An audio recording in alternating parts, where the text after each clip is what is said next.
This week's Keepin' It Real. Cam and his family grieve the loss of their family pet. It was sudden. Their dog, Lucy, was with them for 9.5 years, and they buried her late at night in the backyard. The saying is that our dogs will greet us when we get to heaven. I sure hope so. We lost Lucy, our family pet of 9.5 years, last night, in what was one of the most tragic and heartbreaking nights I've ever been a part of. What was diagnosed as kennel cough turned into something different. At 9:30, I was preparing for bed. At 11:30, I was shoveling dirt on top of Lucy's grave, along with my wife and children. We'd been at the emergency animal hospital in hopes that they could do something. The dog died in my wife's arms on the way as I was furiously driving through red lights, with the hazard lights flashing and sobs from my wife and daughters crying out. I'll never forget it.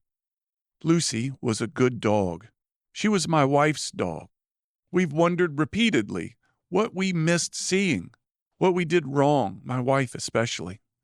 Lots of tears late last night. Lots of tears this morning. Losing the dog was hard. Watching my wife lose the dog is what's hurting so bad. What is it about the magic of a dog that captures us so? Why do we connect with them so well, so deeply? People have grieved over the loss of pets for centuries. Egyptians mummified their dogs so that they would join them in the afterlife. Odysseus' dog, Argos, recognizes him after 20 years, and Odysseus struggles to hold back the tears, and that story was written in the 8th century BCE. Dogs make meaningful eye contact. They show emotions. Their personalities become part of our households. We talk to them. We complain to them. We sing to them. And they never complain. They never walk away. They live fully in each moment. And their main aim in life is to please you and me.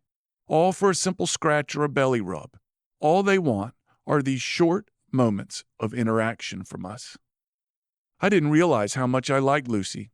She and I had a simple ritual each morning when she'd come to my morning reading chair and place her chin on my knee and ask for attention.